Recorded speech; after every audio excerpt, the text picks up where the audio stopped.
2026. And whereas the state of Alabama supports and encourages community events that promote patriotism, unity, and reflection on our shared history, now therefore, I, Kay Ivey, Governor of Alabama, do hereby endorse the national initiative and proclaim April 19, 2025 as Two Lights for Tomorrow Day in the state of Alabama and encourage reflection on the idea that all these historic events are endeavoring toward one common goal, the chance to embrace our God-given rights of life, liberty, and the pursuit of happiness. Given under my hand and the great seal of the office of the governor at the state capitol in the city of Montgomery on the 6th day of March 2025. Kay Ivey, Governor. Okay, so to commemorate the event, we're going to light two ceremonial candles.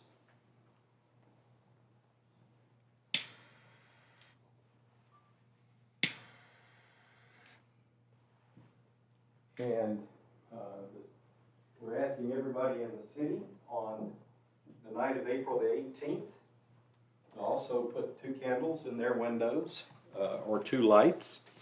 And we will be doing the same here in City Hall.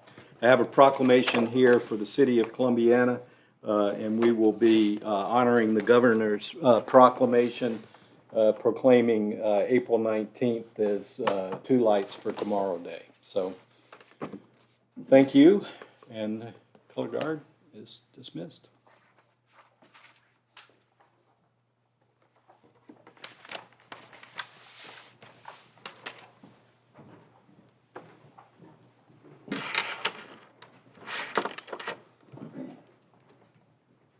Okay, while the color guard retreats, I'll give you a few more seconds to look over the agenda. It's a lot on the agenda for tonight, but we'll try to get through it as quickly as we can.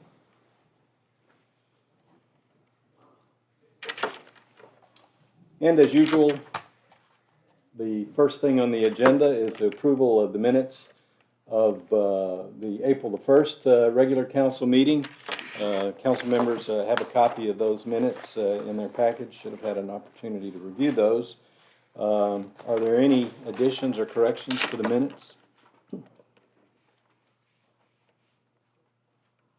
Okay, if not, let the record show that the minutes are approved as written. And we'll start with our department head reports in the police department. Lieutenant Knight here, bringing greetings from the police department. As you can see, we seem to be doing pretty good. No injuries on task for the budget. Also, we have no openings. Yet we had a dispatcher that is about to leave. She's about to go to 911 transition there. But we've hired one, and her name is Erica Bolden. We've also hired Officer Moore, who we will be swearing in tonight. He comes to us with 23 years of service, and from the Supreme Court in Montgomery. So he was a steal, and we're blessed to have him. We just got through with DOT training. That's Department of Transportation. Also, that we have two sergeants that just completed that, Sergeant Morgan and Sergeant Robertson. And we're glad they got through that rigorous training. What you have before you is challenge points. Also, autism awareness bracelets. Those challenge points are from our investigations department, or our investigations unit. And we thank you for what you're doing for the city, and so we want to provide y'all with those. Also, well, we know and we're acknowledging that it is Child Abuse Prevention Month. It is Autism Awareness Month. As a parent who has an autistic child, I'm an advocate. We have come a long way with my child, and there are many more that's out there being diagnosed. So we just want to give y'all each one of those. And if you have any questions, please let me know. Lieutenant, what's DOT training? Basic inspecting big trucks. Any other questions? All right, thank you. Admin. Everything is going good in admin. Everything's going good at City Hall, no safety issues, budget's good, fully staffed, training is up to date. The bottom section is our budget through March. The top section is the general fund, and the bottom section is all other funds, and we are looking good. Questions for the clerk? All right. Court. Let's see what we got here. Okay, everything, generally the budget is going down, although short-term collections is going up. I have no explanation of why we cannot get people to come to court, and I have no explanation of why we cannot get people to pay. We are somewhat limited as to what we can do. Both the state and the federal folks have kind of hamstrung the municipal courts through the years, and what we can actually do. I mean, the jail charges us $50 a day to house a prisoner, and I can charge that back to a prisoner in the form of cost, but it's a dog chasing its tail. If they're in jail for not paying a fine and I add $50 a day to the fine, it makes no sense whatsoever, because we're on the hook for that regardless, because the jail charges us that. And so we budgeted, we increased our budget for jail time, and we try to limit as much as possible the jail folks as much as we possibly can. Terry and Ashland has completed their training for 2025. Tomorrow, actually, I was selected. There's a committee put together at the state level. I was selected. There's only 10 municipal judges from the entire state selected. We're going to meet in Clanton tomorrow to talk about why people don't come to court. It's a statewide problem, and it's headed up by the municipal judge of Mountain Brook. And interestingly enough, Mountain Brook has the same problem we do. Their people don't come to court either. So I find that kind of interesting that the people in Mountain Brook don't come to court any better than people in Columbiana. The judge there, who's a very young man, very aggressive, Harrington is his name. He is kind of new to the municipal court issues. There's 10 of us going to meet in Clanton tomorrow and discuss what might be done about that. And so I don't know what may come out of that, although I do know, based on the last municipal court meeting, judges meeting, it has become a statewide problem in all the jurisdictions. So we're not unique, we're not alone in it. We keep pecking away. We're spreading people out further. We had a gentleman today that was arrested, should have been in court in January. They arrested him. They brought him over here. I saw him.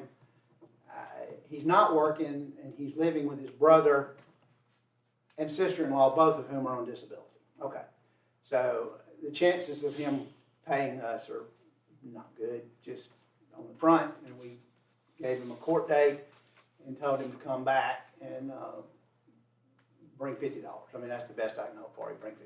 So that's kind of a universal problem. Terry will tell you every day in court, every time we have court, I make an announcement for people not to disappear, because the worst thing that can happen is they disappear and they get lost, and we don't have any options. We don't have any way to contact them. A lot of them don't have cell phones, or they won't give you their cell phones. They will give you a bad address in a heartbeat, and so we don't have any way to contact them. We send them notices, and they say they don't get them. So, but anyway, all in all, things are moving along. The cases are holding up well. Haven't had any major catastrophes, and so we just fight the fight on a daily basis and move forward with it. Our magistrates are doing a good job. Court had a really smooth court last week, and so that's it. Questions for the judge? We've probably talked about this before, but is there an option for community service in Yes, order to settle absolutely. the debts? There is an option. And your predecessor, Mayor Hanley, was very aggressive in wanting to, quote, work people so they could work off fines. The problem with that theory is you have to monitor the people, you have to feed the people. And if they get hurt, you have to take them to the hospital and pay for them.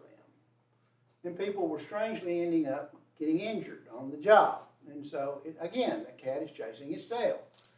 You have an ambulance ride, you have an emergency room visit, and in today's world, that could be $5,000.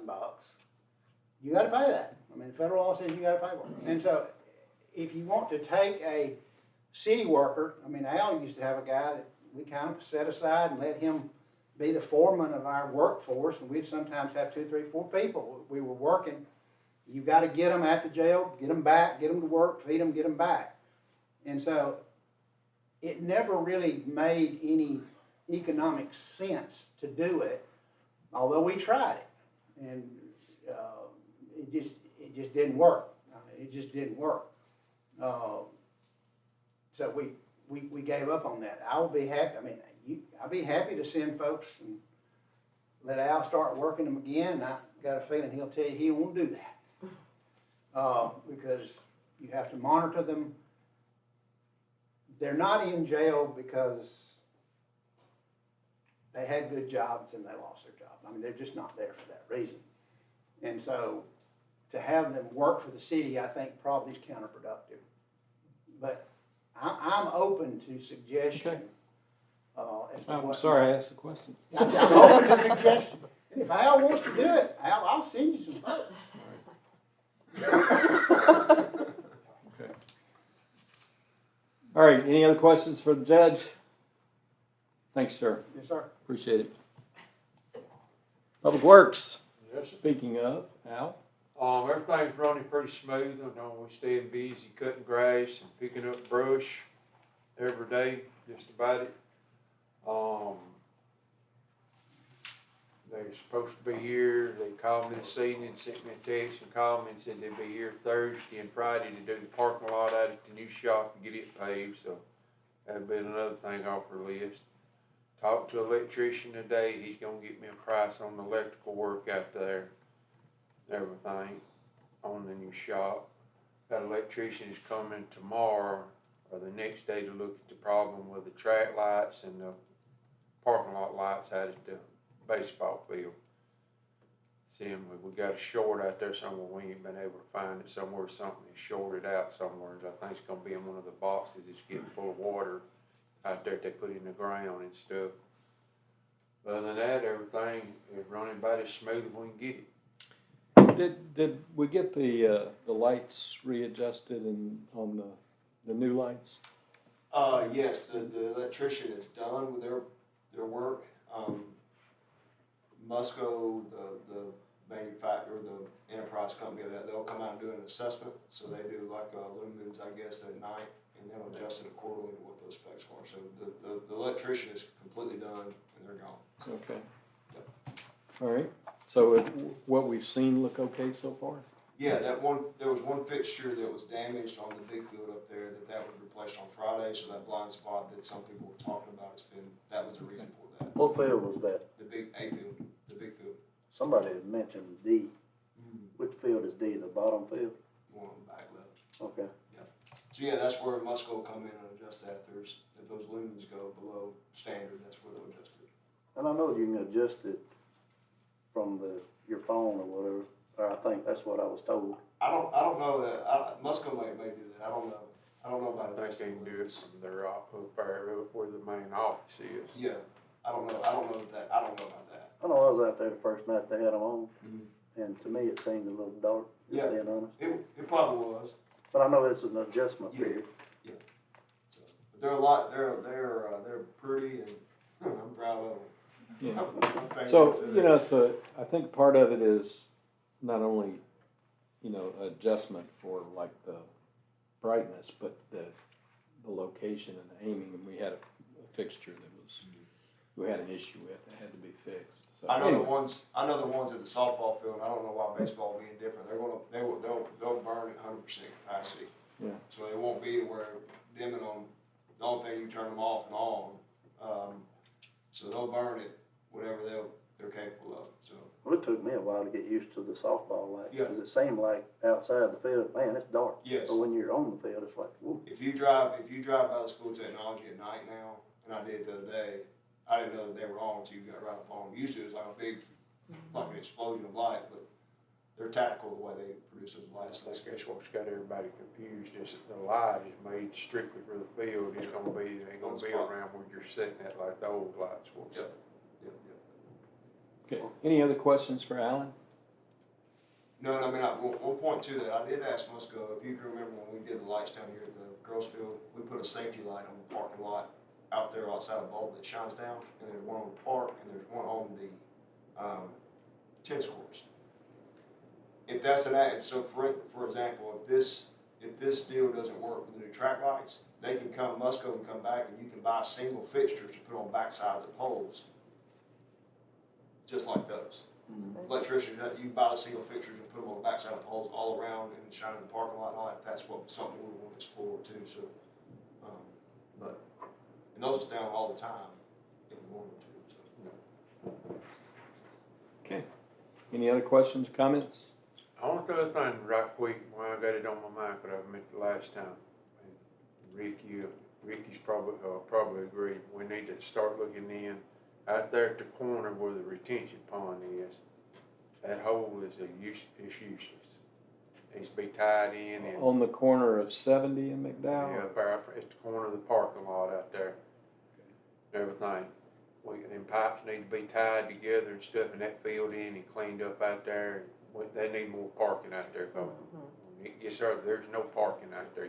They're parking on the grass, on the curb, and that would put probably another 30 or 40 parking lot places out there. So you believe that we don't need the No, retention there's never pond? no water in it, hardly. And I do agree with that. So that not so much the parking, but when it's a hazard. I mean, somebody can fall from that, hurt yourself, and Yeah. it's a deep hole. So if we can fill that in and create some additional parking or some level ground, I think that'd be a good thing. Yeah, I'm fine with that, but I would still like to have an engineering assessment, because obviously we put more pavement out there, then we're gonna create potentially more water problems. So I want somebody to do an assessment so we don't take a bad situation and make it worse. So we'll do that. Okay, anything else? All right, thanks, Alan. All right, did we have any boards meet? The planning Planning Commission? commission did. We had a public hearing for a parcel that's on 306, West College Street. There's two parcels, there's a M1 and a B1, and they want both of the parcels the same so they can combine them in the future. So that was approved, and it will come to council, the last council meeting in May. Where, can you give me a Uh, reference of where that is on West College? Beside and behind Dollar General. Okay. Anything else? That's all. Any questions for the Planning Commission? All right. The beautification board met. Well, you should have spoke up. Well, Go I ahead. didn't want to interrupt. All right. I'm sorry. It was just kind of quick and easy. We're about to get into our busy season. We've replanted in the plots here. We're about to do the flower beds. Well, Kim and I did some of the flower beds yesterday. We're about to do the planters. The Easter Bunny tea was a huge success. Everybody just loved it, and we raised quite a bit of money. So thank you for those that supported it, we appreciate it. We've got some planters, new planters coming, and we're doing some upgrades of the orbs at the Pocket Park. We're gonna try to get that done before the viewing. What about the picnic table for the, For the pickleball courts. yes, did we ever order that? I sent it in and then it was put on hold, so Oh, I don't okay. know the status of it. Okay. Where were you gonna put it? Where did you want to put it? Pickleball. Well, you're not gonna put it on the court. Where are you No, gonna? No, on on the the road. outside of the fence there where the gate is, just so it's similar to the one that's out here near the gazebo. It's got four Towards the ball field, towards the rec center, on the toward- backside? on the backside Okay. where people kind of come up and park. Just so if people are sitting there waiting on a pickleball court Mhm. or If somebody packs a lunch and their kids are playing pickleball, they can have a picnic. There's somewhere to sit. There's no benches or anything, so it's, Okay, while you're talking about that, Alan, you and I had talked about those benches. Are we gonna be able to do anything with I've those? got stuff down there, I'm gonna fix it. Because there are a few benches out front, but they're not in good shape. oh, the ones that, those, we've talked about that before, but we weren't sure if that was us or Park and Rec. But anyway, we just sort of wanted to have something, we might do an umbrella, or at some point, it would be nice Have a to have a, some kind of covering. awning, covering, pergola, something. Okay. For some shade. Okay. That's about it. Any questions for the beautification board? Did you find all your signs? Pole signs? Shelby County signs? We have gotten 3, Oh, so we're good. still missing either 3 or 4. Going back, we had talked about those pots right here in front of City Hall. Do we still need to move those out a little bit? I did. You did? Okay. I was gonna say I'd be happy to do that, but I wasn't sure if they were where you wanted them, so, I made them. Thank you, though. okay. Anything else for the beautification board? Okay. All right, Officer Moore, this is a good thing to do. We'll come up here and we'll swear in Officer Moore. Glad to have you up here from Montgomery. Yes, sir. Right. I'm going to shake your hand to start with. Oh, man. Okay. If you would, raise your right hand, please, and repeat after me. I state your name. I, Perry Moore, Do solemnly swear do solemnly swear that I will support the Constitution of the United States that I will support the Constitution of the United States and the Constitution of the State of Alabama, and the Constitution of the State of Alabama, so long as I continue a citizen thereof, so as I continue to be a citizen thereof, and that I will faithfully and honestly discharge the duties that I will faithfully and discharge the duties of the office of police officer of the office of police officer upon which I am about to enter, upon which I'm about to enter to the best of my ability. to the best of my ability. So help me God. So help me God. Congratulations. Thank you, sir. Big grit. Yes. Officer Moore, where you from? Originally, Hempstead, New York. Oh, goodness. How long have you lived here from New York? Yes, sir.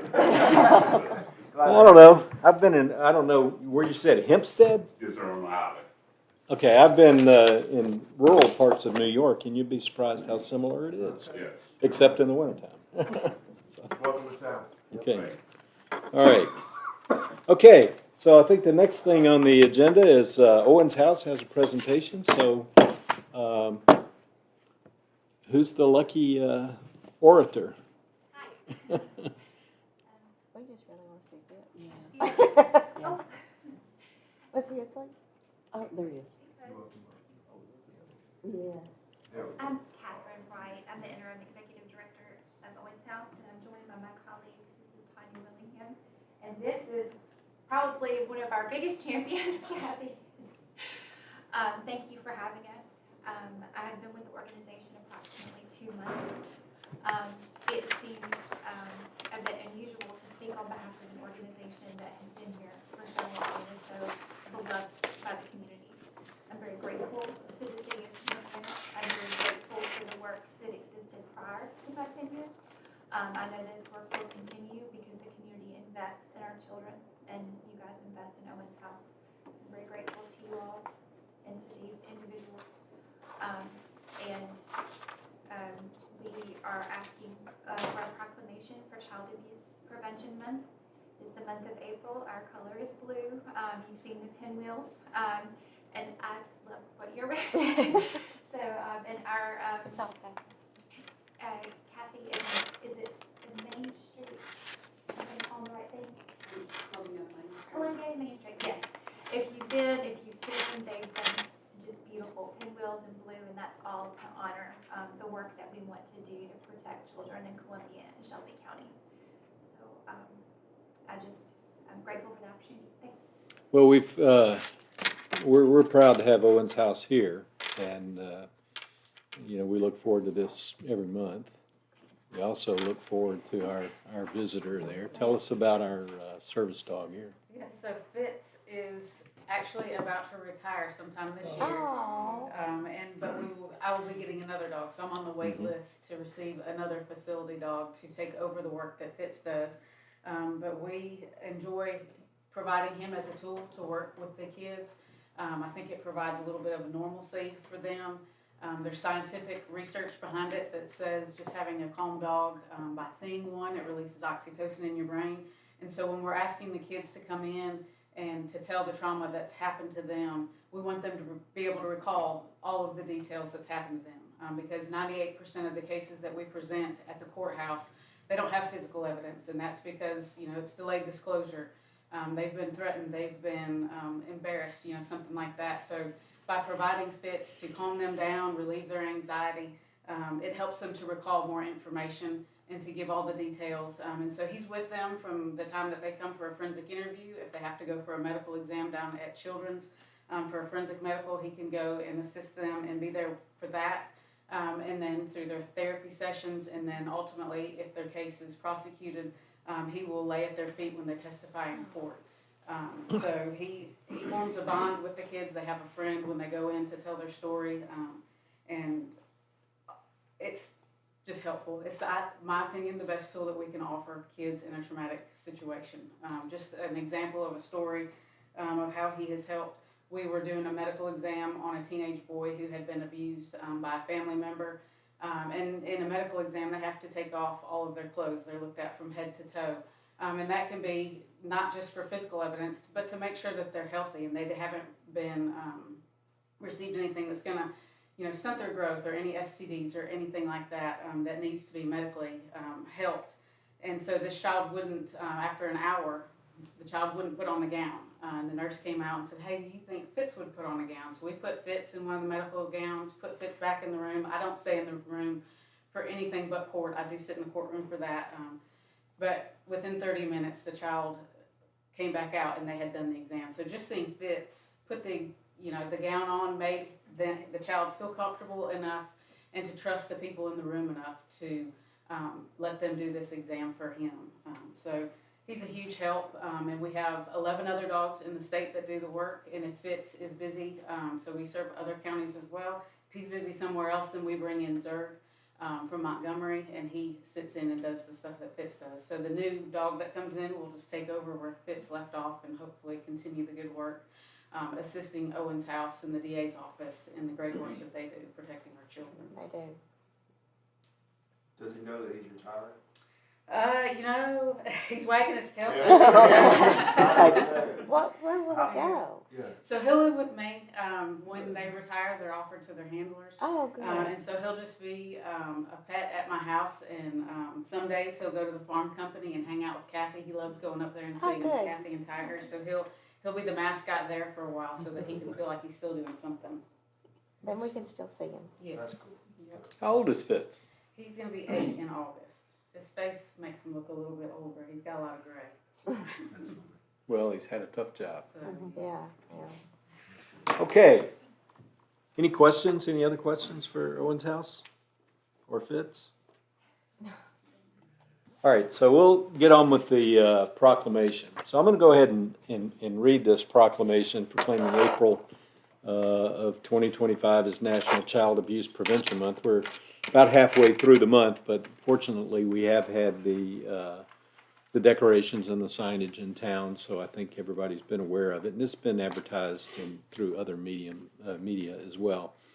So, proclamation, whereas child abuse and neglect is a serious problem affecting every segment of our community, and finding solutions requires input and action from everyone in our community, and whereas our children are our most valuable resources and will shape the future of Columbiana, Alabama, and whereas child abuse can have long-term psychological, emotional, and physical effects for victims of abuse, and whereas effective child abuse prevention activities succeed because of the meaningful connections and partnerships created between child welfare, education, child advocacy centers, health, community and faith-based organizations, business and law enforcement agencies, citizens, and whereas we acknowledge that we must work together as a community to increase awareness about child abuse and contribute to the social and emotional well-being of children and families in a safe, stable, nurturing environment. Now therefore be it resolved that the City of Council of the City of Columbiana, Alabama recognizes April 2025 as National Child Abuse Prevention Month in Columbiana, Alabama. And we pledge to dedicate ourselves to the task of improving quality of life for all children and families to prevent child abuse. So, do you have an official copy of this proclamation? I will sign it.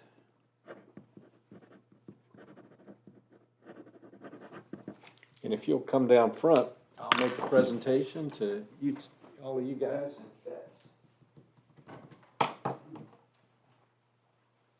Somebody have a camera, want to take a picture for these guys? And we'll try not to knock over our candles. It would be unfortunate if, let's kind of, Yes. yeah, put him up here. Tell you what, it'd be a good idea if I stood beside that table instead of in front of it. Tell you what, let's trade places. There we go.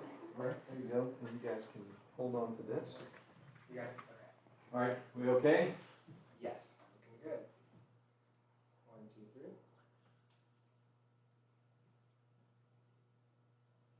Yeah. All right.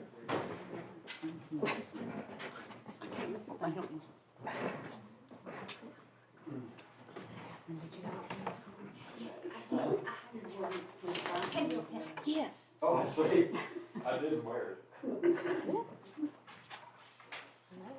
This weekend is also Owens House's big fundraiser, Rhythm and Roots. It's in Alabaster. It's Luria Brewery, and it's from 4 to 7, right? Yes.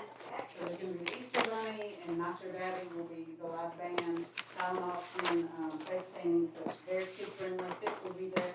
Hopefully we can see y'all out there. Thank you for having us. Oh, thank you. Thank you. Thank you. I will take a note. Thank you. Thank you. Okay. No. Okay. No, I'll take one. Okay. No, I said thanks. Yes. Okay. Thank y'all. All righty. Okay, so now we're going to move into a public hearing for rezoning property behind 401 Chelsea Road from R1. It's split zoned R1 and R2, and it's going to be, the hearing is to consider zoning it all to R2. So what we'll have to do is we will have to suspend the regular council meeting, so I'll start that process now. Proper notice of this regularly scheduled council meeting of the City of Columbiana Council was given in advance of this public meeting, and the notice remained posted through this scheduled meeting. I'll entertain a motion to suspend this regularly scheduled council meeting in order to have a public hearing. I'll make the motion. Okay, this motioned and seconded, Councilman Phillips and Rustin. Okay, so all in favor of the regular meeting, in order to hold a public hearing, we need to do this must be unanimous consent. So we'll ask the clerk to do a roll call vote. Councilmember Lilly? Yes. Rustin? Yes. King? Yes. Phillips? Yes. Ramage? Yes.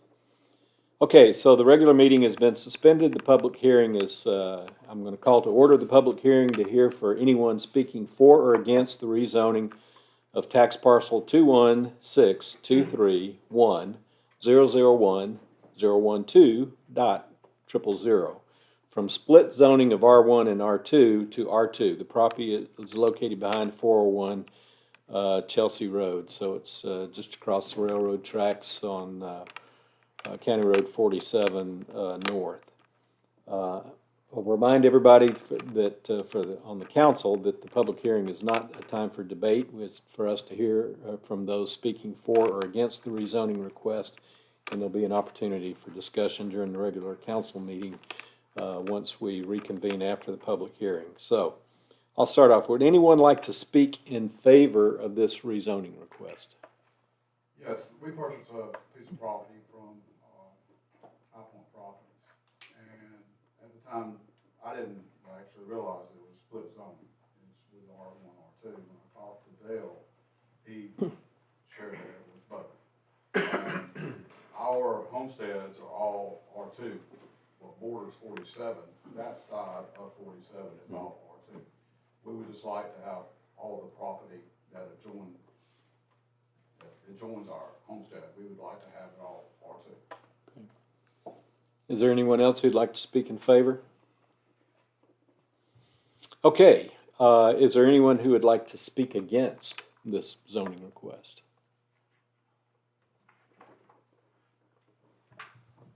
Okay, since there are no more comments in favor or against, at this time, I'll entertain a motion to adjourn the public hearing. Make that motion. Okay, it's been motioned and seconded. So all in favor of adjourning the public hearing, I don't think we have to do a roll call for that, so signify by saying aye. Aye. Aye. Opposed? Okay, so the public hearing is adjourned, and I'm going to reconvene the regular council meeting. Okay, so the next thing on the agenda is to adopt an ordinance, ordinance number Z02-18-25 for rezoning the property from R1 and R2 to R2. The normal convention for adopting an ordinance is a first reading and a second reading. Given that there was no contesting the rezoning to R2, it was approved by the public hearing held by the Planning Commission, and now there was nothing contested here at the public hearing that the City Council had. We could suspend the rules and adopt this ordinance for rezoning after the first reading. So if there's a motion to suspend the rules, again, that would have to be done by unanimous consent. I'll make the motion. Second. Okay, it's been motioned and seconded, and if you would call the roll, please. Councilmember Lilly. Rustin. Yes. King. Yes. Phillips. Yes. Mayor Mitchell. Yes. Okay, so unanimous consent to suspend the rules, and just real quick over the zoning, I think we kind of covered it in the public hearing. It's located behind 401 Chelsea Road. As Raymond said, they purchased it from High Point. It adjoins their family homestead, if you will, which is already zoned R2. This one is split zoned, and we'll take that piece of property and just zone it all R2. Whereas the city has held this, City Council's held a public hearing, the Planning and Zoning Commission's held a public hearing and carefully considered the recommendation. Now therefore be it ordained by the mayor and the council that we will amend the zoning district boundaries to show this property as being rezoned from split zoning R1 and R2 to R2. And that will be reflected on the new zoning map for the city, and it's tax parcel 216231001.012.000. Obviously, it's conditional on compliance with all the rules, regulations, policies, and procedures of the city of Columbiana. And obviously, we've gone through that process as far as the hearings and the zoning. And the city clerk is directed to publish or post this ordinance as required by law. And it's adopted by the city council on the 15th day of April. So, do we need to do a roll call for this? I just need a motion and a second to adopt it. Okay, we don't need to And do. then, we don't have to do it. Okay, so is there a motion to adopt? I make a motion to adopt ordinance Z021825. It's an ordinance rezoning property at 401 Chelsea Road from R1 and R2 to R2 zone. Is there a second? Yeah, I'll second. Okay, it's been motioned and seconded. All in favor, signify by saying aye. Aye. Opposed? Okay, so the ordinance has been adopted.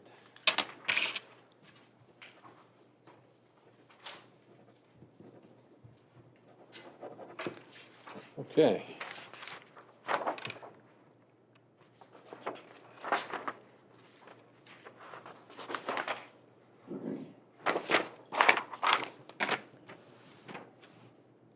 A lot of stuff on today's meeting, so I've got to find out where I'm at here. Okay, so the next item on the agenda is the first reading of an ordinance to establish standards and definitions for food trucks. At our last council meeting, we had a discussion about food trucks. And during that meeting, you know, there was some concerns expressed about a food truck in a particular place. Not really in compliance with the ordinance, but even the ordinance had some issues with it. So we took it upon ourselves to take a look at redrafting that ordinance. And what I'm going to do, that is impossible to see. I'm going to kind of read through the major items of this ordinance, what's changed from our existing ordinance, and we can discuss this further, if necessary, at our next council meeting. So basically, it's got the standard definition. So some of the main things is that mobile food unit operators shall be required to obtain an annual business license by the city of Columbiana prior to commencing any food sales. The prior ordinance had a requirement for both a permit and a business license, and we were not collecting the permit or issuing the permits. So we've removed that from the new ordinance, and the only thing that will be required is that they get a business license. The license has to be posted in a visible location in the food truck at all times it's in operation. I don't think that's a change. But in order to obtain that business license, and this is, I don't think, a change either, operators have to submit copies of all required current Shelby County Health Department approvals, okay? So they'll have to get those approvals, submit that in order to get a business license from the city of Columbiana. We examined quite a few surrounding communities, ordinances relative to mobile food units. We had some discussion about this at our last meeting, and we deemed it prudent to include the fact that all mobile food units must be located off the public rights of way. Now, our prior ordinance had specific locations where food trucks could be located, and anywhere else it needed city council approval. That really didn't happen, so the public rights of way were really never in play before. But the public rights of way would include the streets, the parking, the street parking, and the sidewalks that are contiguous to the streets. Food units shall only be located and operated in areas that are zoned non-residential, so not allowed in residential areas, but they can be temporarily operated for specific events, maybe at a church located in a parcel that's zoned residential, or if there's a homeowners association, if it's permitted by that homeowners association. So the big change here is in our prior ordinance where the city council had to theoretically approve the locations for food trucks. So if somebody said, hey, I want to put a food truck here, a food truck there, theoretically they were supposed to come to the city council. This ordinance basically takes that burden off of the city council and puts that burden onto the food truck operator, in that food truck operators shall have to have approval of the property and business owners for each location in which they want to operate in the city of Columbiana. That approval needs to be in writing, signed by the property and business owner, and it has to remain on the food truck at all times, and it has to be submitted with the business license application. So you have a property owner or business that says, hey, you can park the food truck on my property. You bring that written approval from them, and along with your health department approvals, and you get your business license. Hours of operations are limited to 6 a.m. to 10 p.m. unless there's a special event or something and you get written approval from the city for extended hours, okay? Mobile food units shall not be located within 200 feet of the main entrance of the nearest restaurant during the restaurant's posted hours of operation. Now, we've looked at the restaurants around town, and we interpret the meaning of 200 feet is not necessarily being a straight line where you walk through a building, but 200 feet from an ordinary path to get to the main entrance of that building. So for example, if the food truck was parked behind somebody's property and you went straight through, maybe it was less than 200 feet. But if you walked around to the main entrance of a restaurant, it would be more than 200 feet. That would be acceptable. Another key element is that no mobile food unit shall be left unattended or stored at any time on the vending site when vending is not taking place.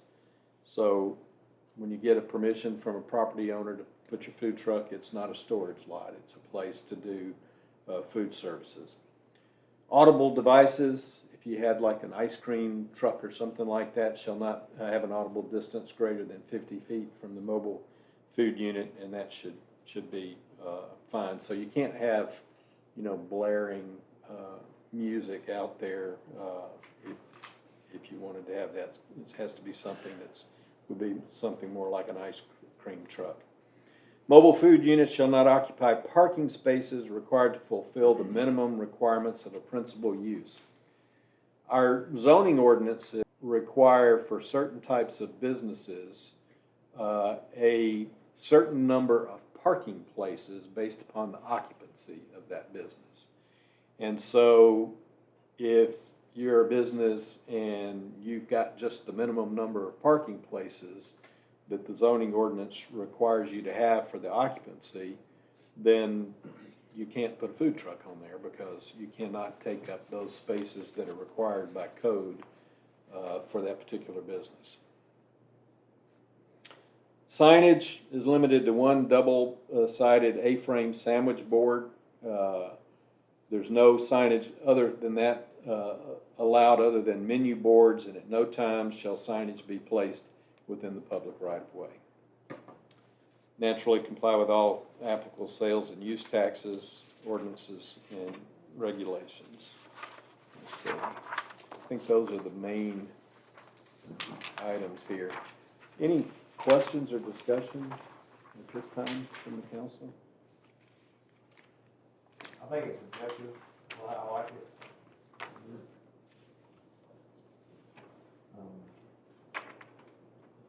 But I do have a question, and I know the answer to it. So say, for example, I have a house in any given area. Doesn't have a homeowner association. Can I have a food truck in my driveway? Operating? No.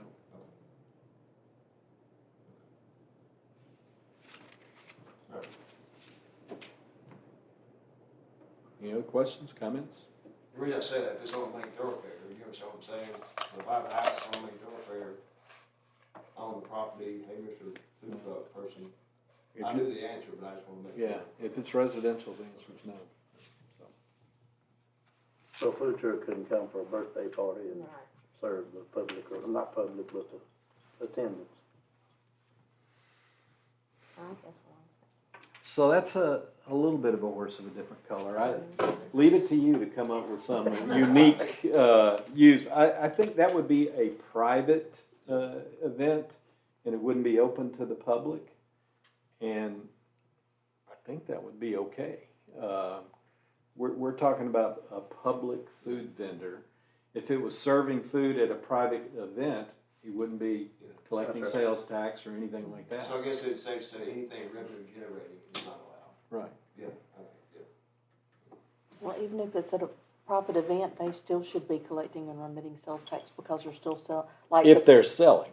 Well, and like, if I invited somebody to my house for a party, I'm paying them for all the food. So somebody's still buying the food. The food truck's not coming there for free. I'm paying them. But it's a private event. It's not like they are serving the public. So I think those are different. I think that's going to be handled well here. Obviously, we'll have a lot of them. I just thought I'd ask a question. So this ordinance is going to be posted on the website, and so that will obviously give folks the opportunity to comment, and I'm sure we'll hear about that, and we can go through the next reading, and if necessary, make any changes that we might think are appropriate. Any other questions or comments about the food truck ordinance?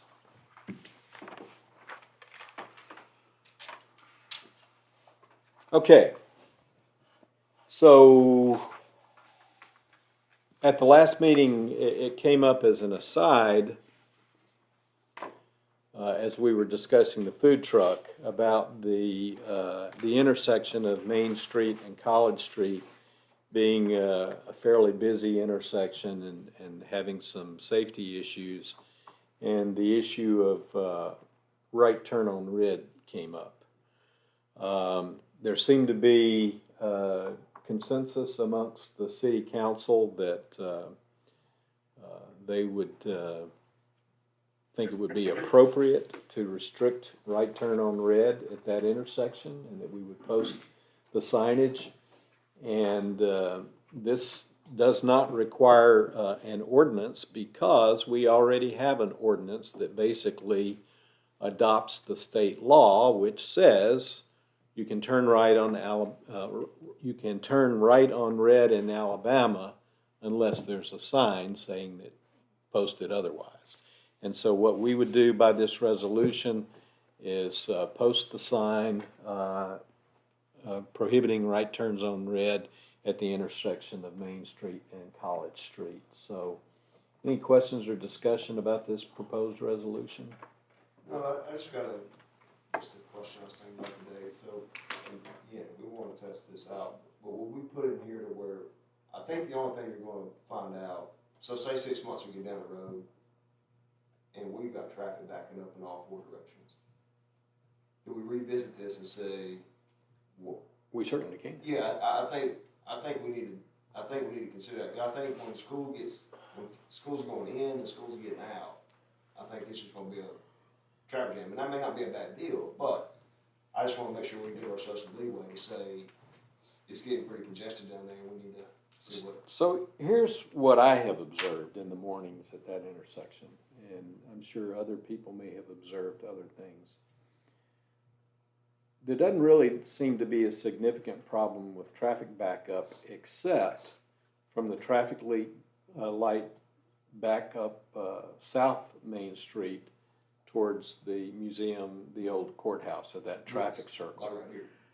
Right, and so if traffic is moving north on South Main Street, we generally don't have a problem with a lot of people turning right. They're all trying to turn left or go straight. They're going to work or going to the middle school or what have you.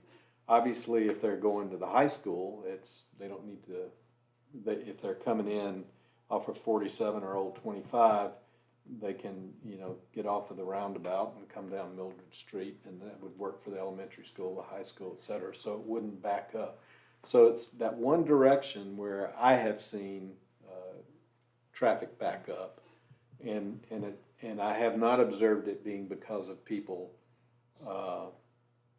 trying to turn right or not turning right. It's people turning left. I think the one you're going to see is one coming from the Piggly Wiggly area. Right. Because that seems to be the main one people turn right on. I agree, but I don't, we'll see, we'll have to revisit. I haven't observed it where it would be enough to back up to where it would block traffic a significant way, but. Would the signs go in the arms of the traffic lights, is that where they would go? I would like for that to be what we do, and we haven't really discussed that, but I think that would, if they were put on those traffic light arms, I mean, you gotta look at the light, so hopefully it'll make it to where you can't miss the sign. Would that fall, Lieutenant, I'm asking you a question, would that fall under, say for instance, sign goes up, I right turn on red tomorrow? Would that applicable citation fall into like running a stop sign? It would, same type of deal? But, and how we would enforce it, of course, when they first go up, I guess you could say we're giving grace, giving a warning, letting people get used to the signs being up.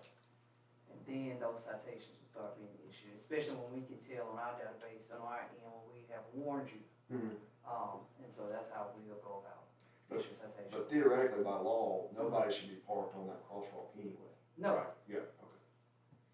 So that has been, I think, the biggest concern is because of the proximity, and I've got a bunch of photographs in my office that the police department took last summer when we kicked this around. And the issue is you cannot see to make a right turn unless you pull through the crosswalk. And that creates more of a hazard for pedestrians than it does for the automobiles, but to a certain degree for the automobiles. So, and even in those locations where it's more open because of where the stop bar is, and unfortunately most people don't stop at the stop bar, they go over it and stop at the crosswalk. But anyway, the stop bar is actually a little bit further back, and you just can't see to make that right turn. You have to pull out.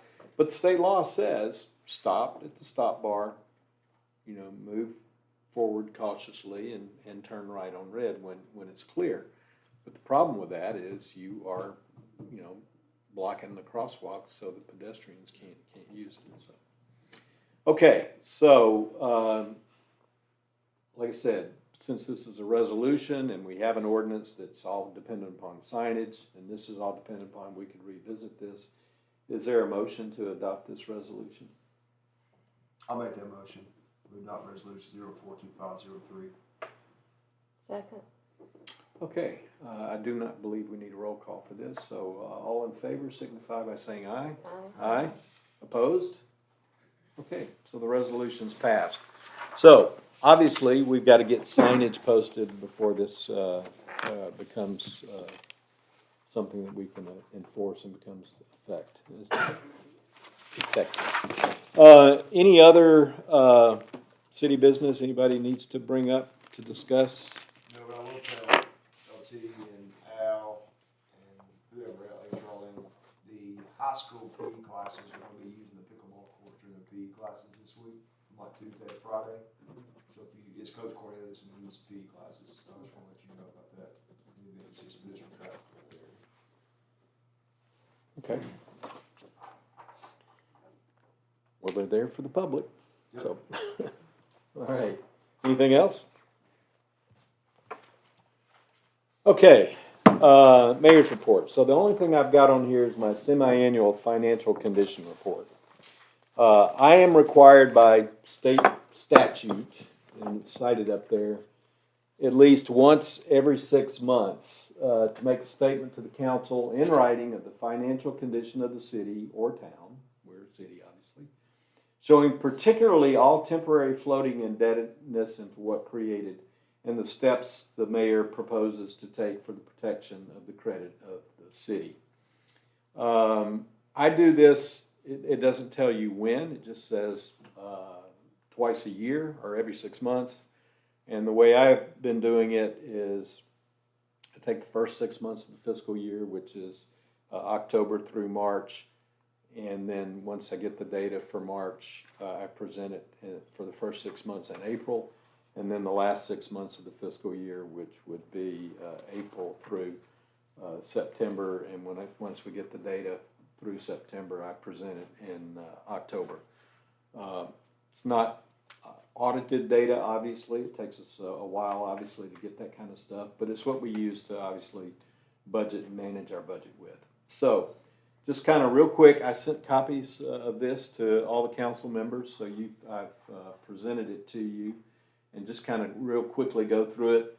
So we approved a fiscal year 2025 budget that assumed $15.7 million in revenue in cash, okay?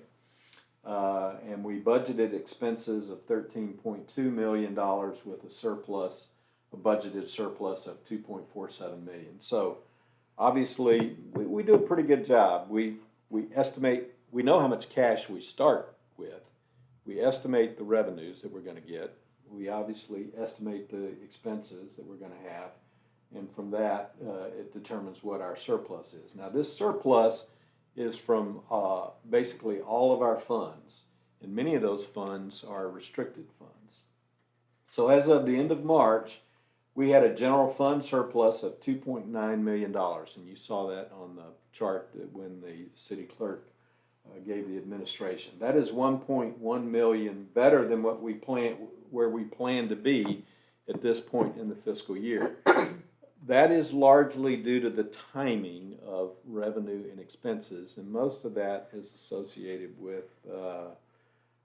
you know, for like the general fund, it deals with things like we haven't incurred all of our expenses associated with street paving, and we haven't spent all that kind of stuff. And then also there's issues associated when you get on down with the sewer fund. So our total surplus, when you put all of these things together, is 1.2 million. So that's not in addition to the 2.9. That is 1.7 million less than the 2.9 is our total surplus. And that is actually 1.2 million lower than what we had planned overall at this point in time. And that, again, is because of the timing of the receipt of expenses associated primarily due to the upgrades to the sewer treatment plant, and then the reimbursement that we're getting from the grant and from the state revolving fund. So over time, it should work itself out with in accordance with plan, but there are always timing issues because we just basically take those annual costs and we peanut butter spread them over 12 months. So sometimes the cost comes in early, the revenue comes in late, and vice versa. So the balance of all of our funds, including our unrestricted funds and our restricted funds, as of the 31st of March, is almost $4.1 million. So we have some cash. It's just not necessarily all available for spending. Okay, so kind of assessing our financial condition. The state statutes say that we are supposed to appropriate funds not to exceed within 10% of our estimated expenses. Now, another way of looking at that is that our expenses should not exceed 90% of our revenue that we anticipate we're going to have. We budgeted expenses that were 84.2% of our anticipated revenue. So we're well in compliance with the state statute as far as that. We budgeted a financial reserve equal to 1.7 months of our general fund operating expenses.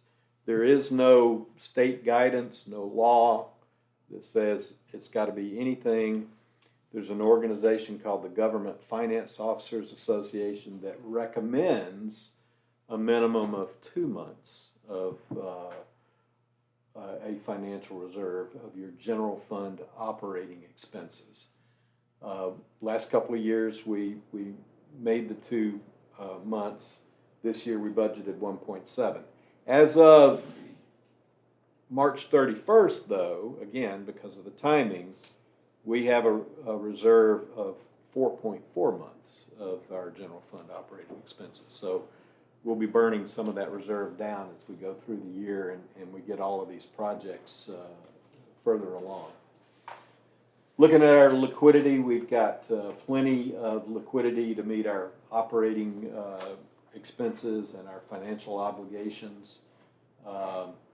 And one of the main things it said for us to look at was floating indebtedness, and we have no floating indebtedness. And basically what that is, it's like renewable lines of credit. It's short-term financing that you would renew on an annual basis, and we don't have any of that.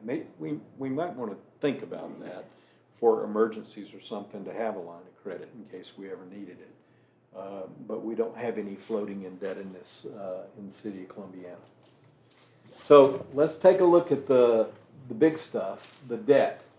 So the first 3 things up there is debt that we have had since, most of it since 2018, with the exception of the 2020 general obligation warrants. The 2020 general obligation warrant at the top was for funding the Old Mill Square development. If you move down, there's a cooperative district revenue bond that was also for funding the Old Mill Square project. That was originally issued in 2018, and in 2021 we refunded that debt to be able to draw some cash out of it, a large part of which we're using for the Public Works facility for Al. In the middle of all that, there's a general obligation warrant for 2021, again, that was just debt that was, the city has had for a long time, and it has refunded it numerous times. And so we did that again in 2021 at the same time we did the cooperative district. We did not refund the 2020 warrants. This year, in this fiscal year, in December of 2024, we closed on a $2.8 million sewer revenue warrant with the state revolving fund. And that is for a portion of the financing of the sewer plant upgrades. That is a limited revenue obligation warrant, and what it does is it obligates the sewer fees that we collect from people who use the sewer services to pay the service of the debt on that. So our debt service in 2025 has gone up to $945,000, almost $945,000. It had been $760 something, I think, last year. So anyway, it has increased as a result of the new sewer debt, as well as lower interest rate warrants and bonds mature, the ones in the out years have slightly higher interest rates too. So the debt service changes a little bit each year there. Okay, so what's our financial condition? What are we doing about that? Well, we have a credit rating that was issued in 2021 when we refunded all this debt. You cities don't normally go out and get a credit rating unless they are in fact issuing new bonds or refunding debt or something like that. And that credit rating from Standard & Poor's was AA, which means very strong capacity to meet our financial commitments. The SRF loan that we took out in December is not a general obligation warrant or a revenue warrant. It's basically just long-term financing from the state, and it does not require a new credit rating. Now, the statutes that the state has under Section 225 and Amendment 772 would allow us to borrow a heck of a lot more money than we could ever begin to repay. In fact, we have still available to us through those two sources, we have a statutory authority that says we could borrow another $30 million if we wanted to. I have no idea how we'd pay for it, but that's what the statute says. So just because the statute says that doesn't necessarily mean to do that. Now, our current debt service, I said here, is 15.4% of our recurring taxes and fees. And we use that because those recurring taxes and fees, those things we get all the time, that's really how we pay our bills and our operating expenses. And again, there's no law, regulation, but there is some general rules of thumb that people use that say it ought to be between 10 to 15% of those recurring taxes and fees. So we're just slightly above that. I recrunched those numbers today, and it's actually 15.2% as of the 31st of March. So a little bit closer to the top end, but we're a little bit outside that recommended range. I talked about we incurred the additional $2.8 million for the SRF loan. We need another $9.5 million of funding to complete that sewer project, and we're working on that now. We're working on it with getting supplemental state revolving fund financing. I've brought in a commercial financing organization to give us a proposal. So far, not really competitive with the state revolving fund. The only thing that gets it close is you can stretch it out over a longer period of time. The SRF is only 20 years. But cash is king, and so we have to look at cash flow, so we're looking at that. And have also put in a request for some congressionally directed spending. At the time we did that, that was before all of this funding freeze stuff went on from the new administration, so I'm not sure how high the probability is to get additional grants or congressionally directed spending to help us out. But free money is obviously better than borrowing it. but if we have to borrow it all, we definitely need additional revenue to be able to service the debt. Now, there's nothing legally that says that we have to do that, but if we exceed these recommended areas, then that means that's less money for public services that we need to provide the citizens in Columbiana, so we don't want to do that. Okay, questions on that? Okay, announcements. Okay, so Friday is April 18th is Good Friday. That's when we're going to put our 2 lights in the window out here. So City Hall will be closed. Liberty Day pageant is at the Grand Hall on April 26th. I guess we kicked that filming on Main Street down to April 27th, or was it always April 27th? Was it? Okay, I was thinking it was last week for some reason.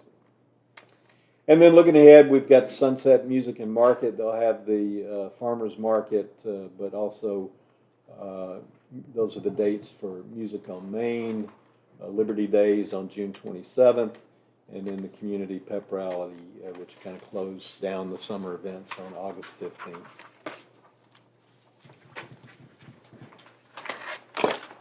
Soft serve romance. So now I understand why Pastries on Main was painted white and pink. So, okay. All right. Any questions on that? Any questions from anyone else? Comments? If not, I'll entertain a motion to adjourn. I'll make the motion. We had 2 motions. Second one.